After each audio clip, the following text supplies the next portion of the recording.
Olá pessoal, muito boa noite, sejam bem-vindos mais uma vez aqui ao canal do meu tio Oscar. Se você eventualmente não me conhece, está vendo pela primeira vez, eu sou o Felipe Aureliuk e aqui a gente conversa especialmente sobre Oscar, sobre academia e também sobre cinema em geral, é claro.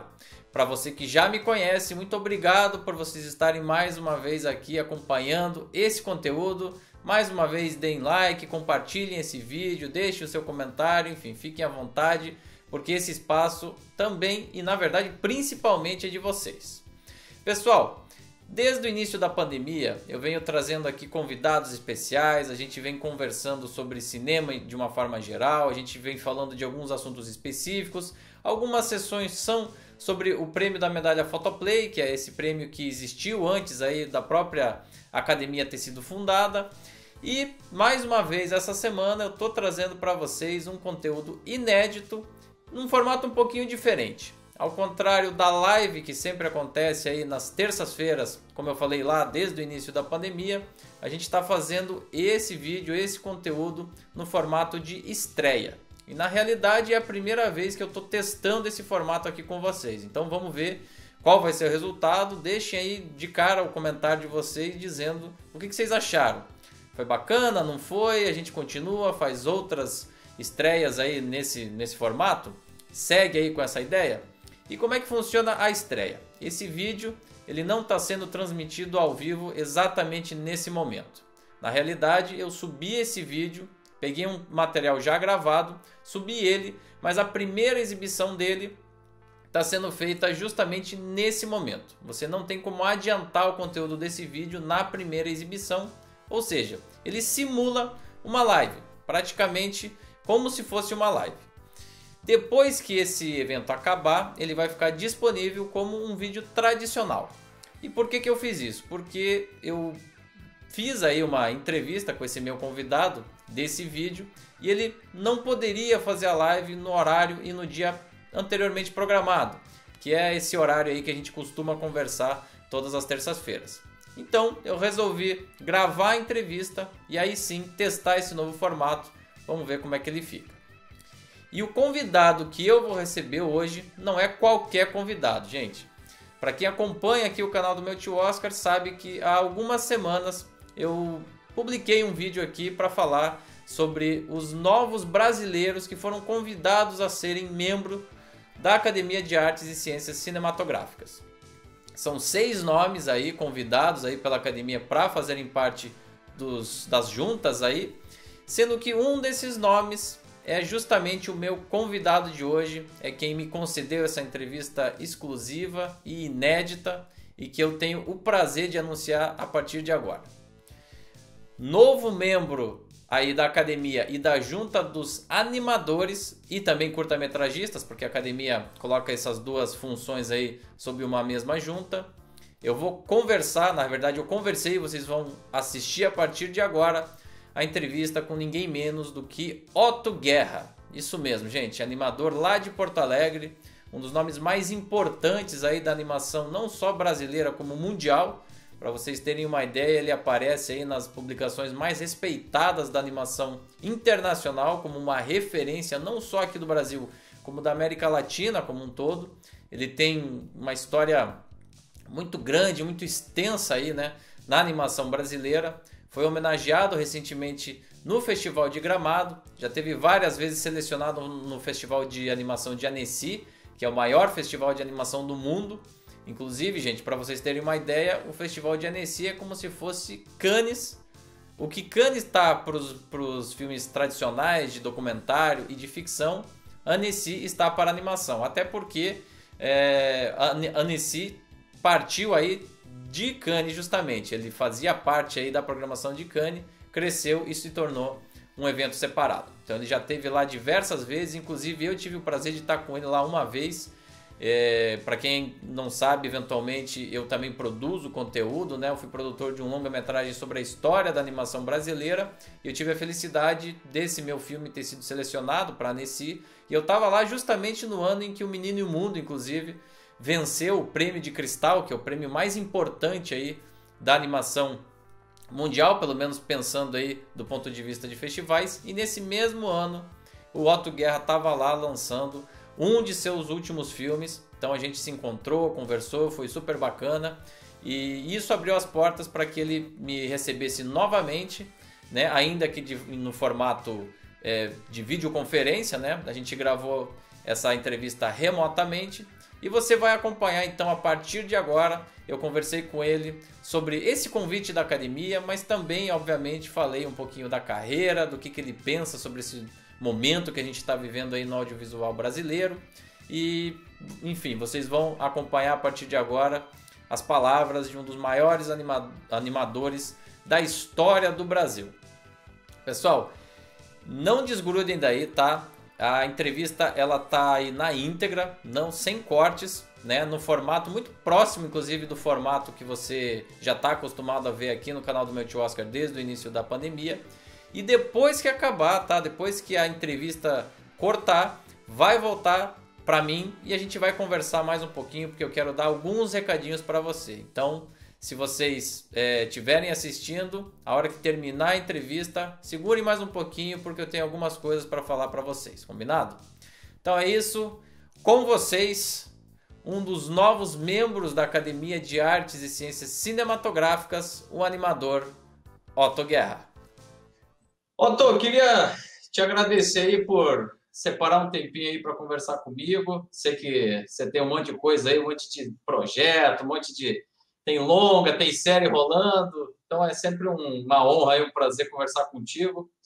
E parabéns aí, né? Você recebeu aí a coisa de um mês atrás, aliás, está dando um mês hoje, né? Aquele e-mail, aquele famigerado e-mail da academia, Otto. Como é que foi isso, cara? Como é que é receber o e-mail da academia, hein? Não, cara, na real foi um amigo meu que é crítico e ele que acompanha, né? Ele me escreveu dando parabéns, então entrou na academia, eu nem imaginava o que era, né? Que academia, justamente, né?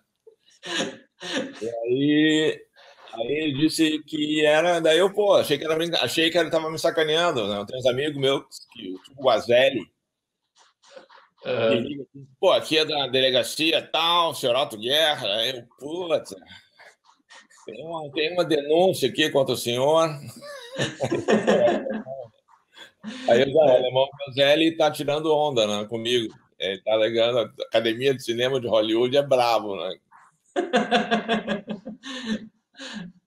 Não, mas estou lá, de fato, daí eu conferi mesmo. Eles estão abrindo, acho que a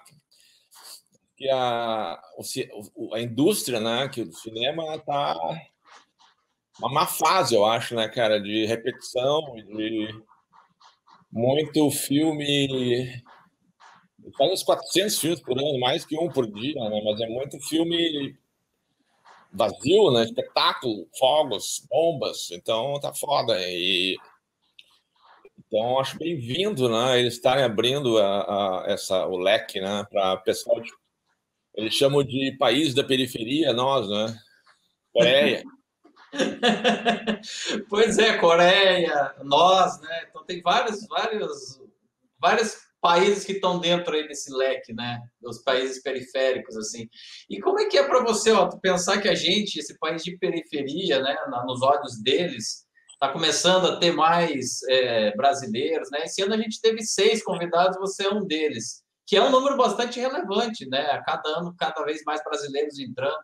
O que você pensa do futuro aí? Se continuar nessa taxa, daqui a 10 anos, será que a gente pode ter mais profissionais brasileiros aí indicados, concorrendo ao Oscar? Como é que você vê esse movimento? Eu acho que a gente está vivendo um momento bem, digamos assim, eu acho um vértice, né, do cinema como a sétima arte, né? Então está surgindo uma outra, não, o streaming, essas coisas todas, está dando uma grande mexida em tudo, né, cara? Uhum. É um mistério, assim. Só que uma coisa é certa, não, a cultura, né, o entretenimento, a arte, o que quer que se chame isso, vai seguir, né? Eu acho que Hollywood tem que se adaptar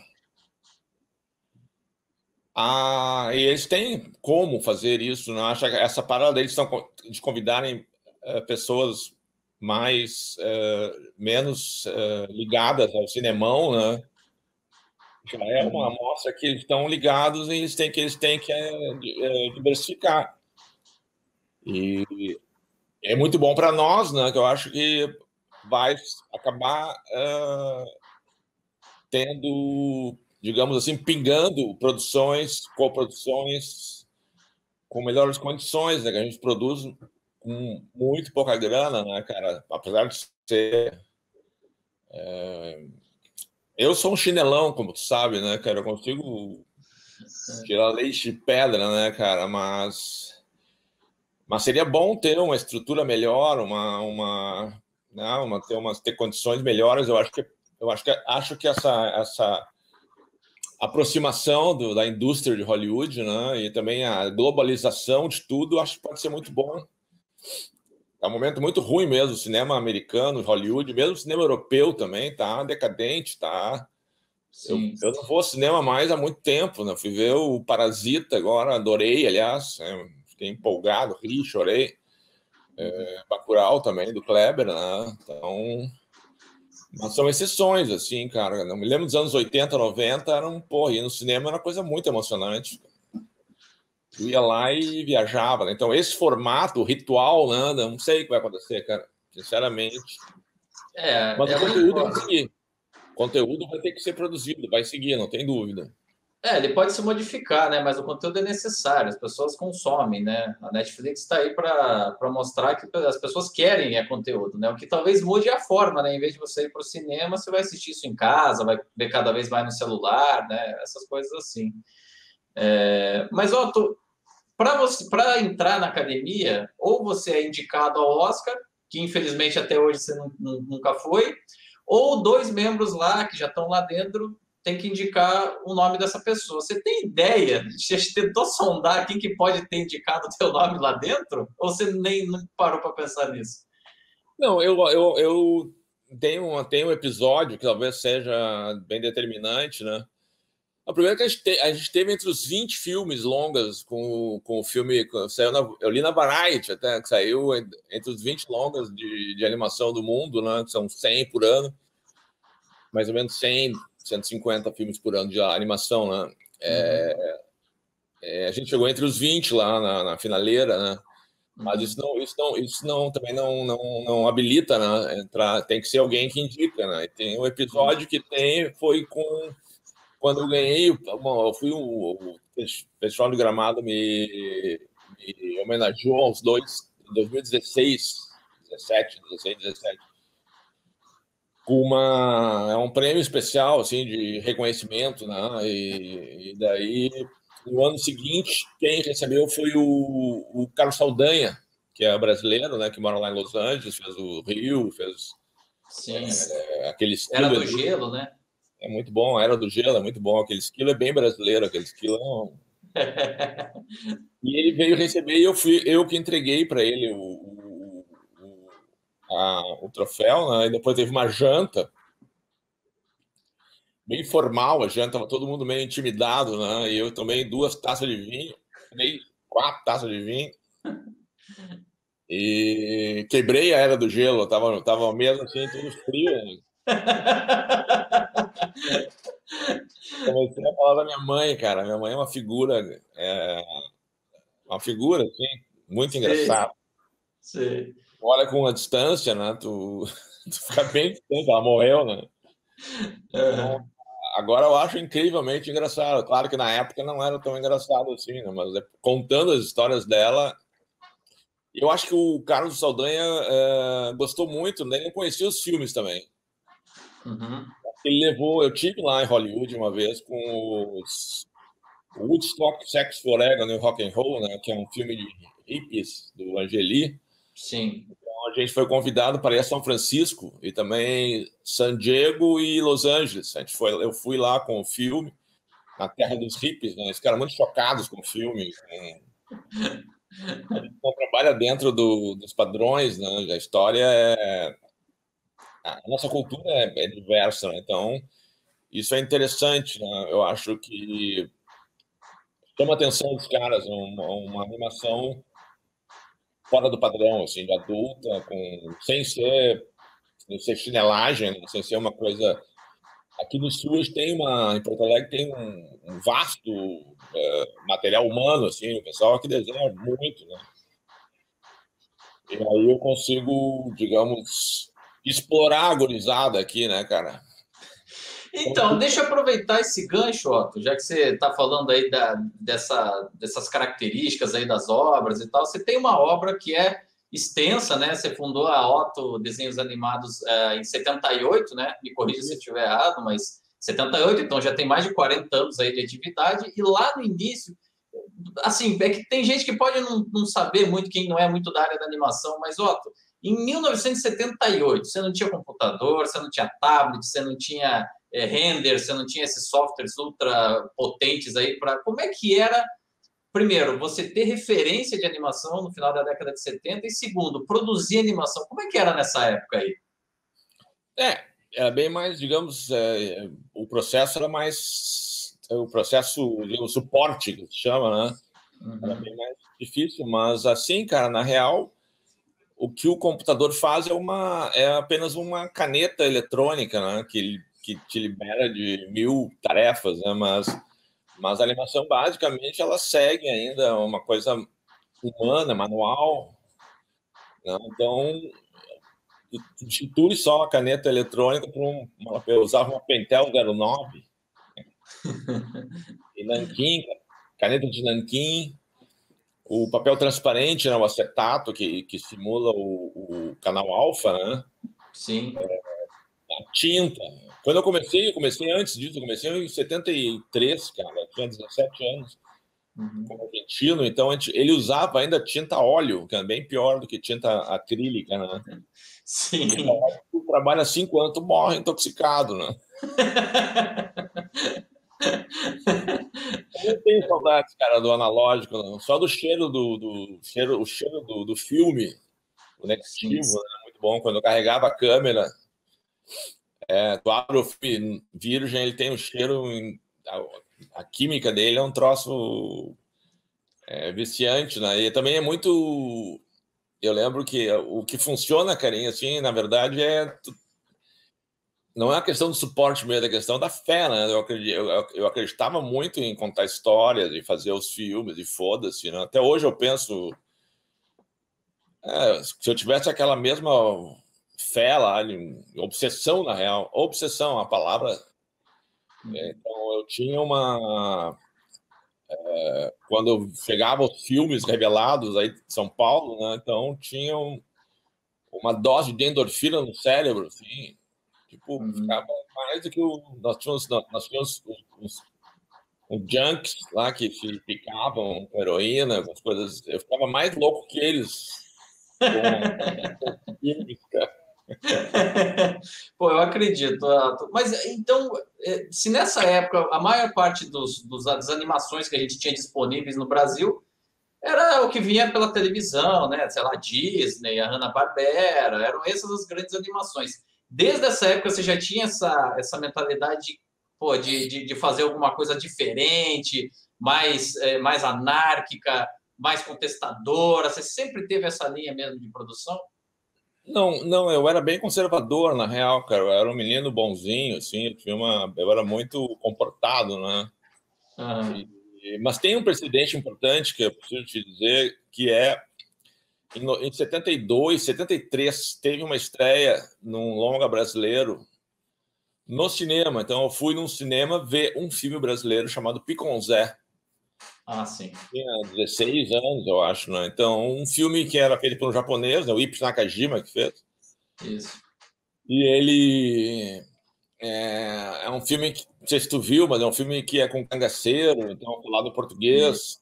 Aquilo Sim. me impressionou muito, né? Então, eu vi que aquilo, afinal de contas, não era algo de outro mundo, mesmo sendo um japonês que fez, a imagem ali eram brasileiros, os personagens eram brasileiros, a locução, tudo era brasileiro.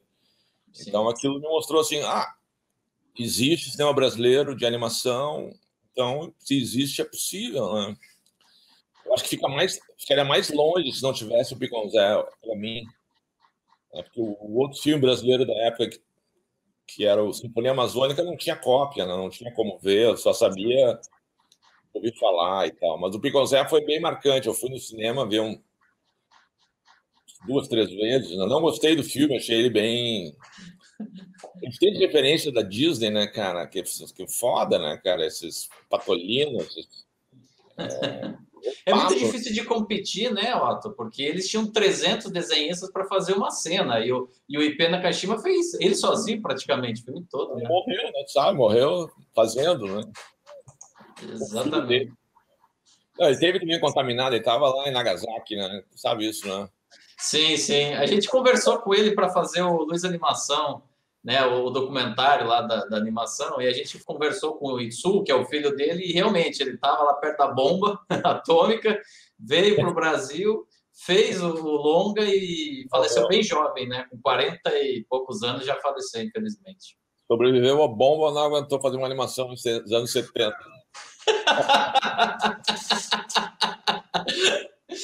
Otto, e como é que foi depois? Você começou a fazer alguns curtas-metragens, mandou para Gramado, Natal do Burrinho, né? Foi um desses que ganhou, por exemplo, já mais para a década de 80 e tudo mais. E o teu primeiro longa veio ali no início da década de 90, justamente num período onde a gente não tinha filme nenhum no Brasil. Fala um pouquinho como é que foi fazer o Rock Hudson, cara.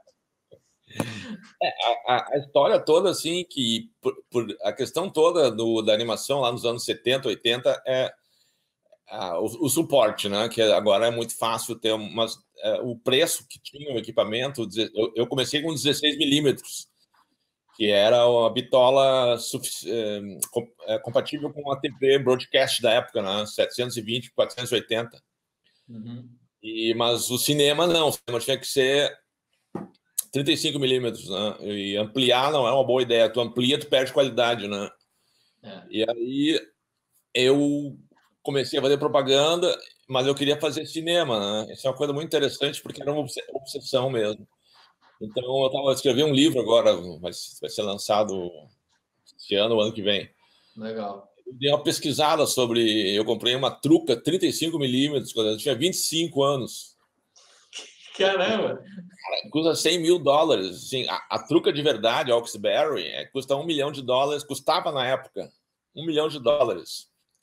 Caramba. Eu comprei era fabricada peça por peça em São Paulo. Não sei se está em São Paulo, mas São Paulo tinha como chama que trabalha com metal? Siderúrgica? Metalúrgica? Não, coisas menores, assim, máquinas. É uma empresa que fabrica. Peças metálicas. Tem o nome isso, cara, mas eu não me lembro. Eu sei que Estou esquecendo agora também. Pegou uma Oxberry, desmontou, construiu uma Truca copiando a Oxberry, né? Que ele construiu umas 10, eu acho, no Brasil. Uhum. Ele comprou umas câmeras que eram da Kodak, lá dos anos 40, que era alugada, não? Depois que elas ficaram muito velhas, ele acabou comprando um lote e fez as 10 mesas, eu acho. Então, eu me pergunto, de fato, como é que eu não tinha casa, não tinha nem... Eu gastava tudo no filme, cara. Então, eu podia ter um apartamento ou comprar uma Ferrari lá com $100 mil na época. Mas você comprou a Truca. Eu comprei a Truca. Isso é muito estranho. Eu fico pensando isso, que, porra, 25 anos eu comprei uma Truca sem ter onde morar, cara. Que coisa louca.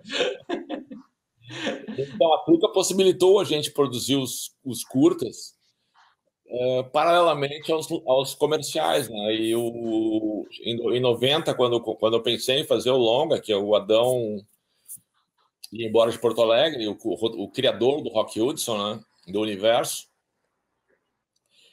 eu me dei conta que eu tinha lá mais de 100 mil acetatos, 200 mil acetatos já, com tinta lavável. Então, eu podia lavar os acetatos, que era o que custava mais caro, né? Além do filme. Propus para a gurizada trabalhar nos fins de semana e quando não tivesse comercial, né? E também uma confluência de sorte, assim, tava o Andrés Liban comigo lá, bem novinho, assim, com 20 anos. Uhum. Um pau duríssimo, né? Ele estava muito afim de fazer, não interessava grana, entendeu? Que nem eu, assim. Juntou um monte de gente afim de fazer aquela loucura lá, fazer um longa-metragem, De animação brasileiro gaúcho. então sem dinheiro, na bolsa acetatos. Daí depois eu consegui uma grana com na um edital, um dos primeiros editais que eu participei em Brasília, mas muito pouca grana também. E na época é uma porra louquice, né? No livro eu falo, eu comecei a beber nessa época, né? Quando eu tinha 30. Então foi bêbado, eu fiz a coisa, eu tava bêbado e não tive, foi inconsequente total, né? E ao mesmo tempo acabou o cinema, né? O Collor acabou. Naquele ano de 90 se lançou o filme em 94, eu acho. Tinha quatro longas brasileiros, cara. Então, todos os festivais eu fui. Brasília, todos os grandes festivais eu estava lá com o Rock Hudson. Foi um Entendi. desastre. Em Gramado foi um desastre, cara. Em Brasília foi muito bom. É mesmo, Gramado foi. Você sente que Gramado sempre teve um perfil um pouco mais conservador dos grandes, né? Desses maiores festivais aí brasileiros? Muito conservador. Nossa, ainda agora tá pior, eu acho. Já foi melhor lá. Agora tá. Tô com medo de Gramado, até de apanhar lá. Você foi vaiado lá, né? Não teve Sim, isso? vaiado, também agredido, assim, com palavras, né? Eu falei lá para os caras da comissão, a cidade vive de turismo, assim, não é não só o festival, mas vocês têm que fazer uma aula de cidadania, comida nos atores, lá no tapete vermelho, né? Foi uma vergonha, cara. É uma situação muito complicada.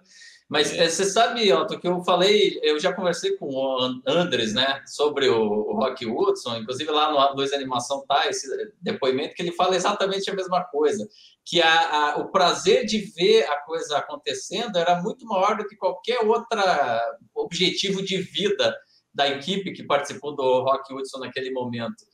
E isso eu acho uma coisa incrível, Otto, porque aí é a vontade de fazer, a vontade de realizar por amor mesmo, por ver a coisa pronta, né? E aí você falou um pouquinho antes da compra, da truca, disso tudo. Ó, tô olhando hoje em retrospectiva. Você se arrepende de ter feito essas escolhas ou faria tudo isso de novo?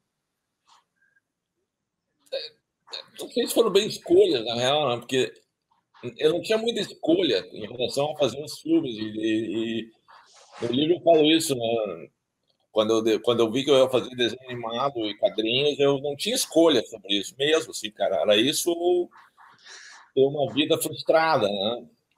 E, por sorte, eu não sei exatamente de não ter expectativa em relação à grana, né? Eu tinha expectativa em relação a fazer os filmes, né? Então, digamos que uma coisa é meio ligada à outra, né? Teria que ter grana para fazer os filmes. Quando eu digo isso hoje em dia, eu falo assim: não se faz filme com grana, se faz com fé, com paixão.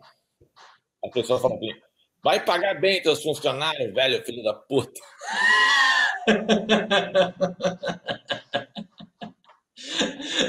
É complicado.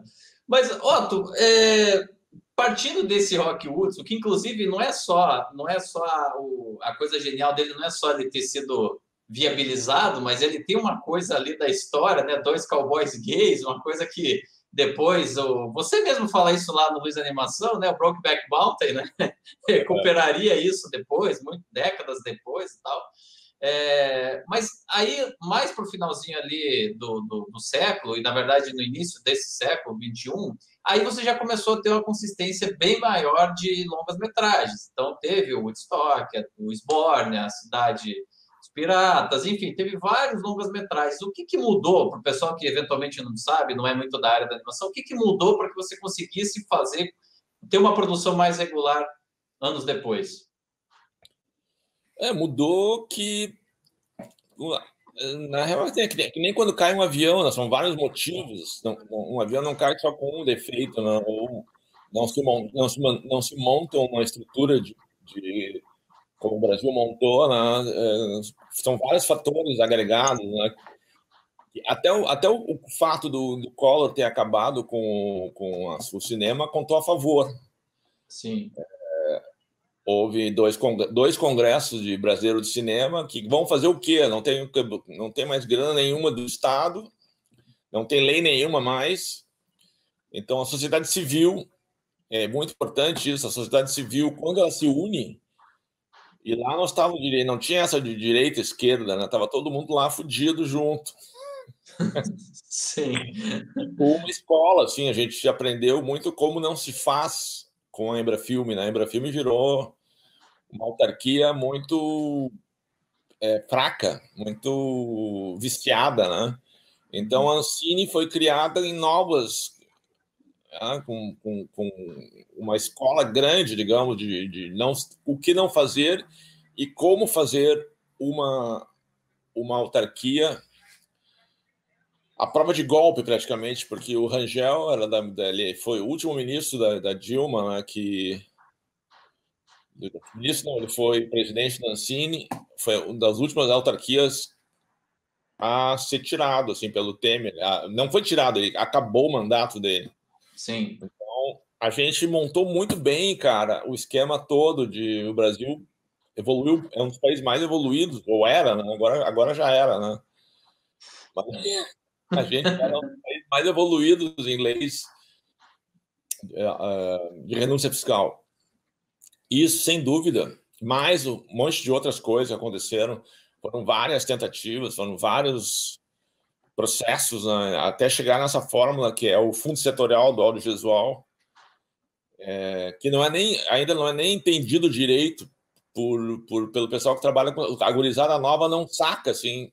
Eu vi um diretor falando: a gente tem que cuidar com o dinheiro que se usa, porque na cultura que te tira da saúde, tira Não é verdade. Nada a ver o dinheiro da cultura, do turismo. Tem várias autarquias diferentes que não se. Não, o dinheiro do cinema vem do audiovisual, vem do imposto no celular, vem de coisas que foram do próprio setor, né? A própria classe, o próprio setor foi lá e construiu isso. Não teria essa grana se não fosse isso. Então, eu vi um menino falando assim: porque a gente pega o dinheiro da saúde. Porra, que merda, não tá debatendo com ela, sabe? Não tem nada a ver, né? É importante deixar isso claro, que o dinheiro que vai para a saúde jamais iria para o cinema, para a Ancine, para o FSA. Inclusive, cara, o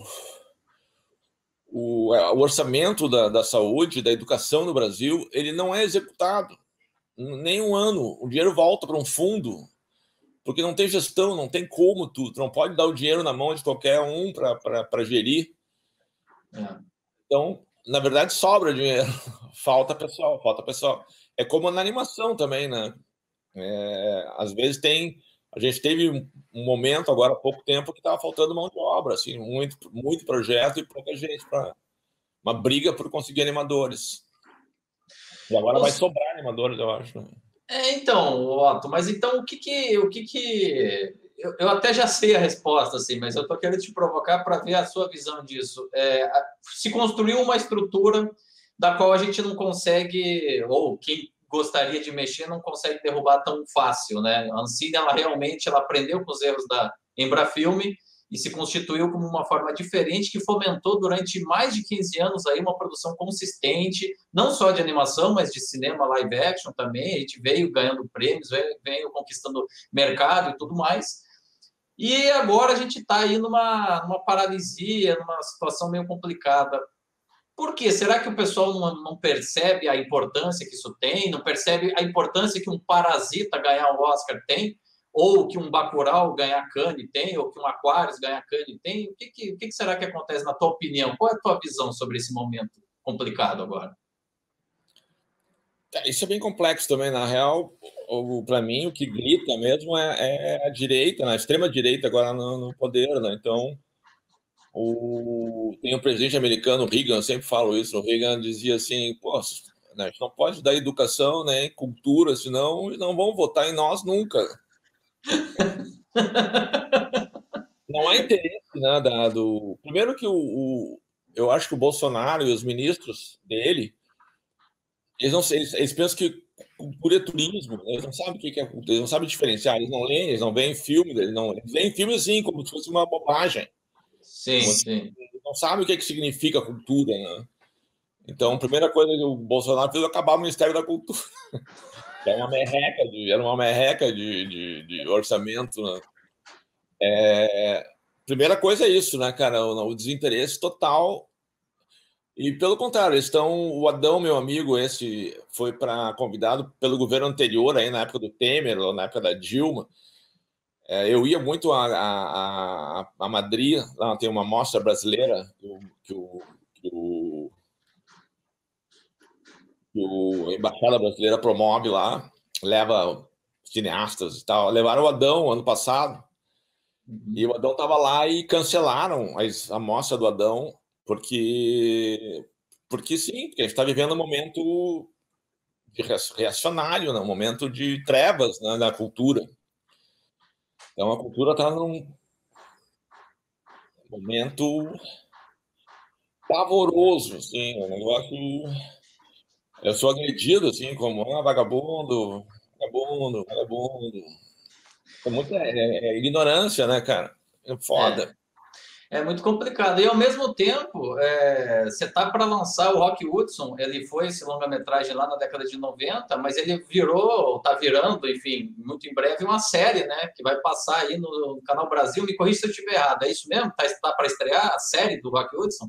Vai, agora dia 9 de agosto, Canal Brasil, às 22h35. São 3 episódios, não tem é o mesmo personagem. O Adão, eu conheci o Adão em 88, ele foi meu aluno numa oficina, e ele é um cara muito outsider, assim, muito fora do padrão, digamos assim, né? Um cara é, contestador, o universo que ele criou, não só o Rock Hudson, mas ele fez também muitas coisas. O que as pessoas mais conhecem, até virou uma série da Globo, é a Aline e seus dois namorados. A gente também está desenvolvendo uma série com a Aline e seus dois namorados agora. Núcleos Criativos, que é um outro projeto que também deve ter acabado já também. Já acabou. Acabou, né? Então, Acabou. a gente pegou o último, eu acho ainda, cara. Pô, com muita sorte, o ano passado, retrasado, a gente emplacou. Então, esse universo do Adão, é, lá nos anos 80, 90, eu acho que segue super atual, cara. Eu acho que a questão, essa coisa da homofobia, essa questão tá muito, tipo, não evoluiu muito em termos, assim, radicalizou, acho que tem uma gente muito evoluída e gente muito mais conservadora hoje em dia, né? Para os dois lados radicalizou, né? E eu não sei o que você pensa sobre isso, mas isso normalmente leva a grandes problemas, né? A radicalização, seja por um lado, seja por outro, acaba levando a pensamentos irracionais, né? E que é o que a gente não deseja nunca. Mas, Otto, eu queria te perguntar uma coisa em relação ao seu. A partir do momento que você começou a ir para o mundo, porque você é um dos únicos animadores brasileiros que está lá no livro do Animation Now. Para quem não sabe, é a Bíblia, é a grande referência da animação do mundo, né? E lá tem os maiores nomes da animação mundial e o seu nome está lá. Como é que é a recepção dessa comunidade internacional quando você vai nesses eventos como, sei lá, Festival de Annecy, que é o maior festival de animação do mundo, ou o Animamundi, que é o nosso festival aqui brasileiro, mas que também é um dos maiores do mundo. Como é que eles veem essa tua produção, esses teus filmes? Como é que é essa receptividade? Como é que você se sente aí no meio dessas grandes nomes, grandes lendas aí da animação mundial? É, eu acho que a gente meio que assombra, né, cara? Assim, assombra no sentido de mas como assim é um desenho animado de dois velhos hippies gordos, drogados? Não é um, digamos, surpreendente, né, para eles, né? Eu aproveito isso, na real. Inclusive, a animação é tão, digamos assim, incipiente no Brasil, em longa-metragem, está começando agora, né, a ter filmes, né, que a própria crítica não leva a sério, digamos, porque bater em morto, né, bater em cachorro morto não se bate, né? Tá morto mesmo, né? Já está morto, né, cara? Então, as críticas sempre são favoráveis, né? Mesmo quando falam mal, por exemplo, o filme do Pirata é bem polêmico, né? O prêmio que ele ganhou lá em Gramado veio com um adendo, assim, não por unanimidade concedemos. A Anessia eu não aceitei ir eles selecionaram passar na noite o filme, né, numa mostra lá, o filme do Piratas, né? Porque ele não é um filme também digerível, um filme dentro de um formato humano.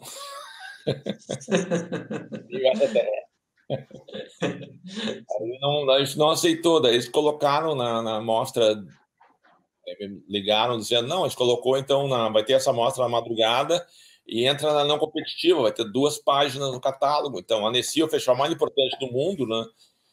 Tá, vamos colocar então. Mas daí, 3 horas depois, os caras ligou, não tem como colocar na mostra paralela, na mostra na competitiva. Daí eu tirei o filme. Eu não Entendi. cheguei ao ponto de tirar o filme de Anessia, que é uma coisa que eu nunca pensei em fazer, né?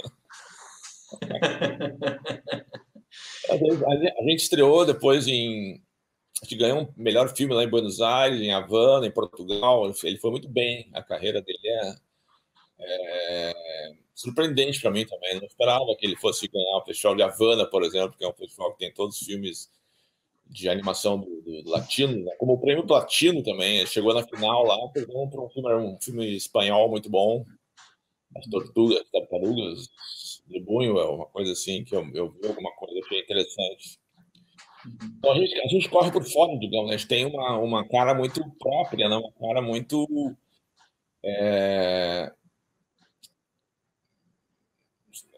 única. E isso conta pontos, cara, para nós.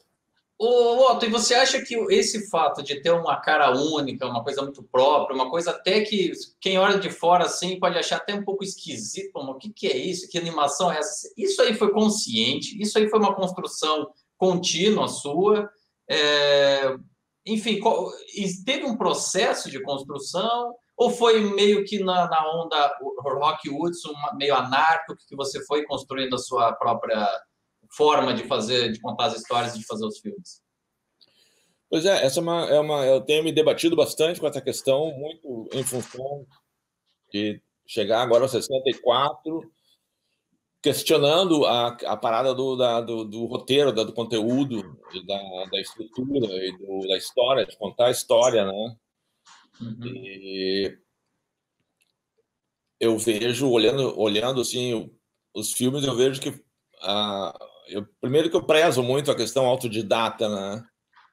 Que é tu observar. Então, eu lembro que eu trabalhei nessa produtora do argentino 6 meses com um cara que era um animador lá, profissional.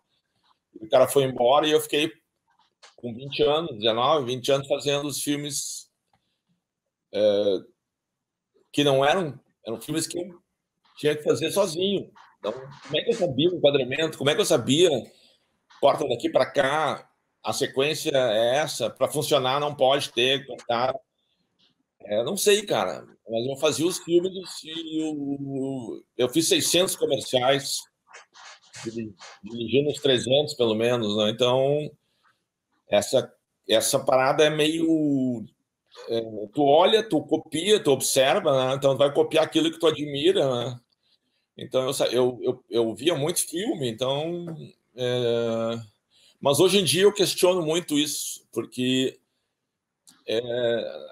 nessa coisa de fazer intuitivamente, né? Quase sem roteiro, ou mudando o roteiro durante a produção, é bem questionável, digamos, né? Então, existem pessoas geniais, por exemplo, que fazem filmes praticamente sem roteiro, como o Herzog, que fez um cara muito foda, né? O Chaplin não tinha roteiro também. Mas são monstros sagrados, são gênios, né? Que tem... São artistas, né? Enfim, não é o... Em termos, talvez eu tenha feito um trabalho autoral, digamos, apesar de que eu não desenho os filmes, nem... Só fiz o Natal do Burrinho, eu animei, fiz o roteiro, junto com o Maia e o Lancastro, né? Mas depois eu parei. No segundo filme eu já animei metade só, depois eu não animei mais os filmes.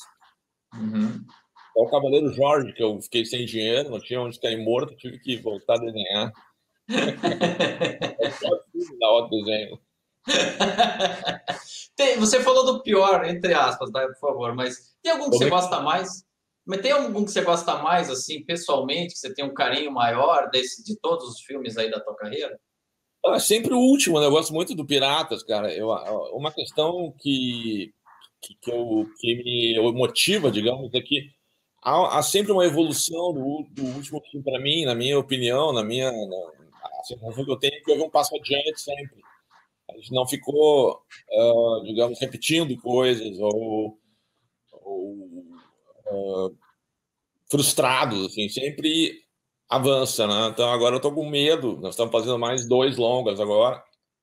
Então eu acho muito bom o Piratas. Eu acho que teve um trabalho grande ali nos dois lados, nos dois sentidos. O Rodrigo John trabalhou durante muito tempo numa estrutura e só que ele é um geminiano, né? Ele fez 400 páginas de roteiro. E daí, porra, enfim, foi uma briga incrível, conflito. Tá no filme isso, inclusive, a briga entre eu e o Rodrigo. O Rodrigo é o poeta, aquele, o Fernando Pessoa, né? Eu acho que esse tipo de discussão, assim, no caso do Piratas, me jogou nessa parada de eu estar agora questionando.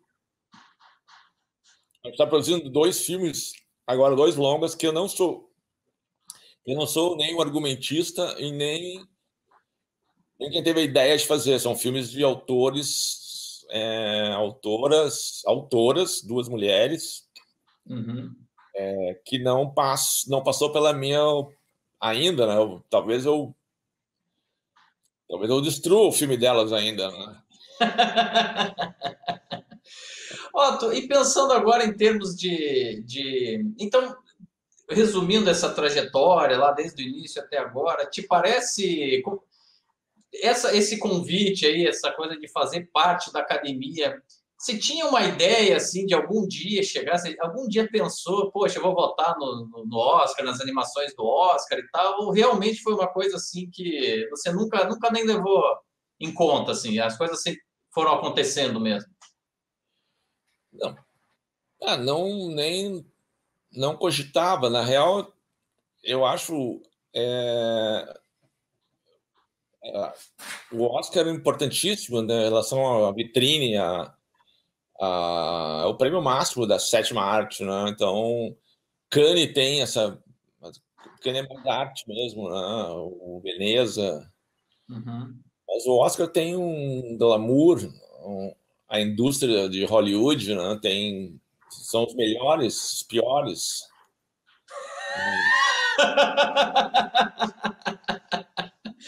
Entendi. Eu nunca pensei, cara, na real, sinceramente, me pegou assim de surpresa, eu sabia que não, acho que era uma coisa fechada, né? Eu acho que eles estão abrindo agora, eu acho que faz poucos anos, eu acho que eles estão abrindo para chamar pessoas, diversificar, né? Então não esperava, cara. Assim, só que sim, o trabalho da Otto na América Latina, no Brasil, da nossa produtora tem méritos, é uma coisa que é consistente, digamos assim. Eu não nego isso, que a gente tem uma trajetória de 42 anos, então acho que se o Saldanha levou os filmes lá e colocou na roda, né? Eu tive a oportunidade de projetar o filme lá eles têm lá em Hollywood, eles têm uma sala de projeção que para os estúdios, para os animadores dos estúdios lá da Disney, da DreamWorks, daqueles estúdios todos lá, que eles chamam de uma sala para filmes excêntricos, filmes do terceiro mundo, filmes. E aí passou o nosso filme lá, o Esbórnia, que tecnicamente ele é muito impressionante, né? Tecnicamente ele é muito, muito bom. E as pessoas geralmente veem 5, 10 minutos dos filmes e saem da sala. O Fabiano, o animador, do diretor de animação do filme, estava lá. E aí ele disse que, além de ninguém sair, eles pegaram o celular e ficaram ligando, chamando outros animadores para verem o filme. Então a sala encheu. E quando terminou, vieram todos falar com o Fabiano: como é que vocês fizeram isso? Nesse sentido é muito surpreendente, né? Então, e a gente está recém começando, né? Esses 2 longas agora que vão ter, digamos, pelo menos uma... são pessoas que trabalham com roteiro. A Carla Magalhães é uma roteirista que trabalhou na Globo, ela mora em Madrid agora, que fez o roteiro desse longa nosso. O Filho da Puta é o nome. Ou A Filha da Puta, né? Não é o presidente, é o nome do personagem. O personagem é filho de uma dona de um bordel lá no Cafundó do Judas, lá no interior de Minas, no sertão de Minas.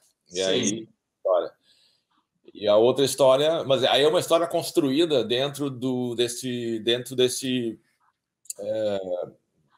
essa linguagem, digamos, onde tem um encadeamento das cenas, o primeiro ato, o segundo, as viradas, o conflito, todas essas artimanhas, digamos, ou toda essa técnica, ou todo essa mistura de alma, né, com técnica, né, que faz o cinema nos emocionar, ou não, né? Ou não, né? Otto, e você já, nesse processo interno aí de aceite, de chegou o e-mail e tal, é o quê? Você só responde ok, obrigado, e aí já tá, você entra num e-mail interno lá, como é que é esse meandro aí depois que você aceita? Só por curiosidade, claro, da academia. Não, eles mandam... É que nem essas coisas que tu participa, tu recebe um e-mail, bem-vindo, daí tu preenche teus dados, daí passa o teu telefone, que é o telefone onde o telefone vai ser o contato da votação e vai receber o material. Então tu passa o telefone, eles te mandam uma mensagem confirmando, e aí eu confirmei, tudo certo. Foi adiado para abril, vai chegar só em 1º de fevereiro os filmes, né? Então tem bastante. Aí eu fui entrar. Primeiro eu não consegui fazer, porque o registro deles só possibilitava 8 números para o Brasil. Então, 2 semanas para conseguir que eles mudassem lá o sistema de preenchimento. Eu falei primeiro com 2 pessoas. É muito rápido o atendimento, cara. Assim, eu mandava os e-mails, tipo assim, meia hora, 1 hora estava respondido. Então, assim, é incrível, eu fiquei muito impressionado com a rapidez que eles respondiam as coisas, né? Uhum.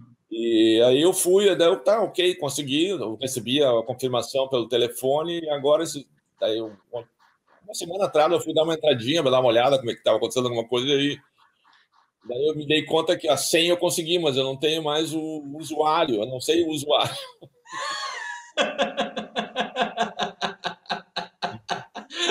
Falaram que foi tanta troca de mensagem que eu não tenho nem como ler isso tudo de novo, sabe? Então vou ter que perguntar lá: desculpa, mas qual é o usuário que eu sou? Otto, e se fosse, por exemplo, esse ano aí, lógico que você vai receber os filmes, vai assistir, enfim, vai, né, para próximo Oscar, né, lá até o final de fevereiro do ano que vem e tudo mais. Mas se fosse esse ano, a gente tinha aí o filme do Tarantino, a gente teve o Parasita, teve o Irlandês do Scorsese, você teria votado em quem? No Parasita mesmo, que foi quem ganhou, ou teve algum outro filme que te impressionou muito aí nessa última temporada? A sorte que eu tenho é que eu vou estar só na animação, longa de animação e curta. Lá é por setor, assim, cada membro lá é na área que ele atua, né? Se o cara trabalha com Se o cara atua como editor, ele dá o Oscar de edição e assim por diante, atores. Então, tu atua na própria área tu vota na própria área que tu atua. Sim. Mas eu sem dúvida, o Parasita é uma paulada, assim, é uma coisa muito. Lembrou os bons tempos do cinema. Tu vai no cinema e fica vibrando, né, cara? Assim, intenso. Também eu vi outro filme dele que eu já tinha visto até no Netflix, aquele do Monstro. Ah, sim. Genial aquilo, cara. Tem um diferencial grande, né? No livro do. Eu andei. Eu escrevi um livro agora, né? Eu falo uma coisa lá nos anos. Quando o cinema passou a ser falado, houve uma perda, digamos, grande em relação à evolução do cinema mudo. O cinema mudo estava chegando num ápice de técnica e de timing, tudo muito maravilhoso, e de repente surgiu o cinema falado. Daí tudo mudou. Digamos assim, começou do zero de novo, e era ruim, os filmes os atores se fuderam, tem todo mundo uma mudança radical, né? Sim. E isso aconteceu de novo agora, nos anos 80, 90, e está acontecendo agora, que é a mudança radical também está se conseguindo fazer qualquer coisa no cinema, né? Tu consegue criar filme digital, tudo em animação, tudo. E os filmes viraram uma sucessão de efeitos especiais e de perseguições. Virou um inferno. Parece que regrediu de novo o cinema, né, cara? Mas se for por esse teu raciocínio, Otto, então quer dizer que a gente está iniciando, na verdade, uma outra era de desenvolvimento que vai levar até um ápice novamente ali para frente. Você acredita nisso mesmo? Sem dúvida. Não, eu acho, inclusive, que a animação está no topo, né, no top, porque a pandemia mostrou que a gente não precisa trabalhar em grupo, a gente pode trabalhar de casa. Nós estamos desde 15 de março produzindo de casa, todo mundo. Todo mundo reclamando que está trabalhando mais em casa do que trabalhava na produtora, né? Pois é. E tu consegue fazer já uns filmes, simular a imagem real. Acho que daqui, não sei nem quanto tempo, mas essa é uma questão bem. Se conseguir fazer atores digitais, mas eu acho uma coisa bem. É que todas as minhas teorias caíram por terra. Por exemplo, eu achava que o filme é película transparente, tu não ia conseguir fazer uma imagem tão próxima daquilo, né? Uhum. Via novela, para via VT, é impossível.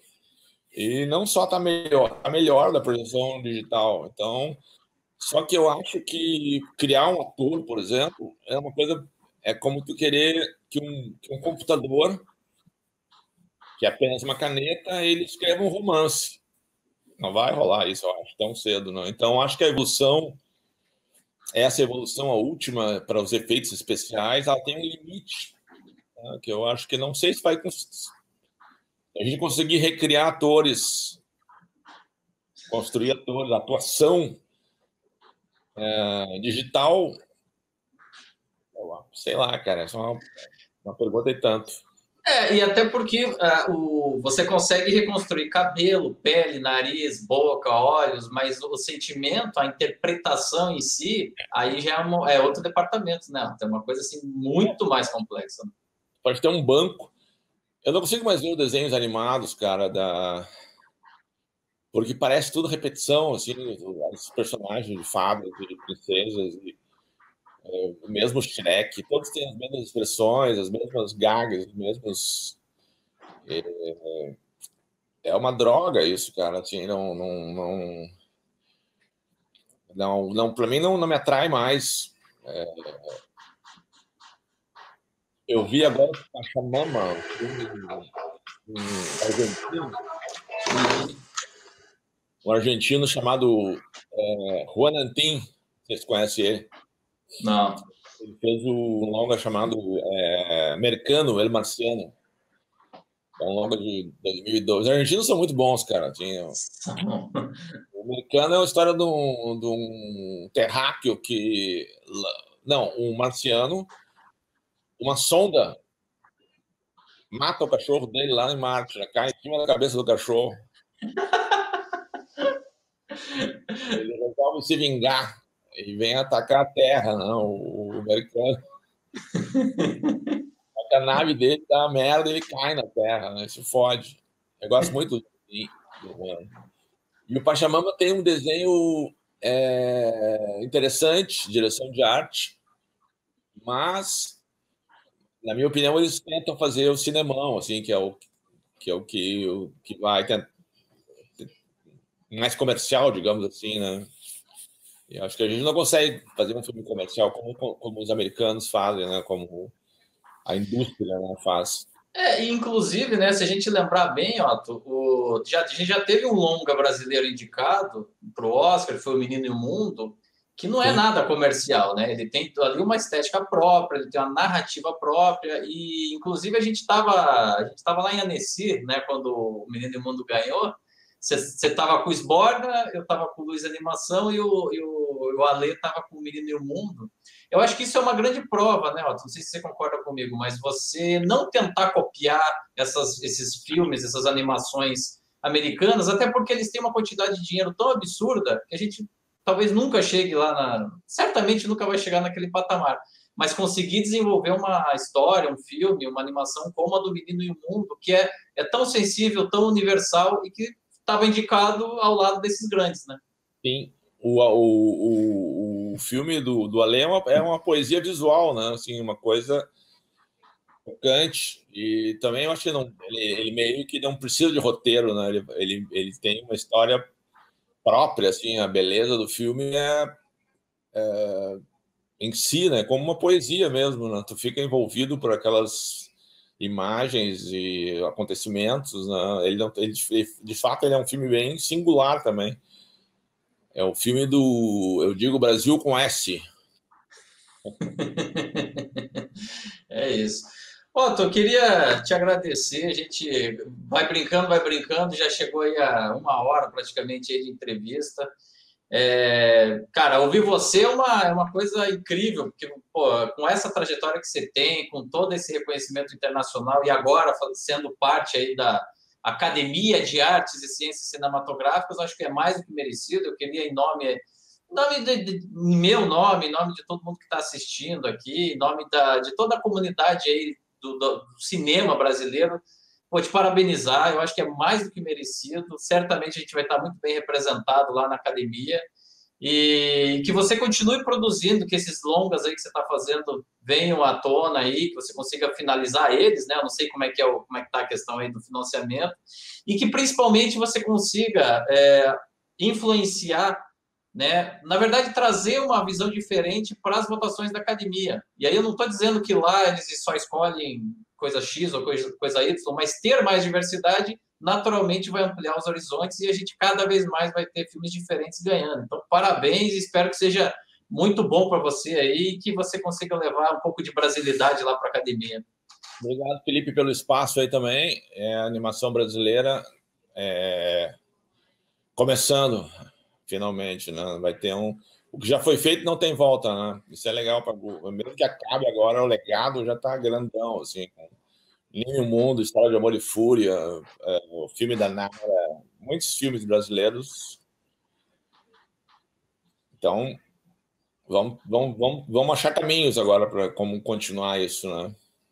Com certeza. E aí, uma coisa legal até que você falou antes da gente encerrar é talvez a animação, justamente por essa característica de você conseguir trabalhar remotamente, de você poder dublar e isso funcionar muito melhor do que os filmes live action, talvez ele tenha uma sobrevida melhor até do que o audiovisual live action, ou até mesmo do documentário, né? A animação ela pode ter um ciclo de vida maior do que essas outras produções e tomara que seja assim, tomara que a gente veja animações brasileiras, curtas ou longas aí, nos principais festivais e repercutindo no mundo, né? Porque é isso, né? É isso que a gente tem a oferecer. Não, eu acho que a demanda vai continuar crescendo. A gente só tem que achar fórmulas de fazer sem ter os editais públicos, né? Sem ter essa acho saudável em termos assim, né? De sofrimento e A gente aprende muito quando as coisas complicam. Não, até porque, ó, você é um exemplo disso, né? Você lá atrás não tinha edital, na década de 70, né? É isso, foi fazendo a publicidade, foi fazendo os filmes publicitários, que tem aí um mercado já consolidado, comprou a truca, poderia ter comprado uma Ferrari, e hoje produziu seus longas, curtas, foi ganhando prêmios, e hoje é membro da academia. Então, enfim, é procurar caminhos. Às vezes eles são mais fáceis, às vezes são mais difíceis. É legal ter o apoio do Estado, mas se não tiver, enfim, a coisa vai continuar e vai progredir de qualquer forma, né? Isso aqui é bacana. Não, no primeiro momento teve, nos Estados Unidos, por exemplo, teve o presidente lá na década de 20, 10 ou 20, ele falou, o presidente falou, aonde nosso cinema chegar, nós chegaremos. Então, eles investiram muita grana para criar aquela máquina que, de fato, dominaram o mundo, né, cara? Tu vai em qualquer país da Europa, mesmo na Coreia, eles dominam o mundo com a Netflix tem que copiar os caras, né? Então, eles são... E seguem, né, cara? Seguem grandões, e eu acho que não vai... nunca vai acabar o público interessado em ver filmes, né? Isso vai continuar para sempre. Então, vai ter que ter filmes. Então, de um jeito ou de outro, vão produzir. De certa forma, você ter Parasita ganhando, você ter a Netflix trazendo produção turca, produção, sei lá, espanhola, produção... O Dark alemão. O Dark alemão, exatamente. Então, quer dizer... O Dark, né?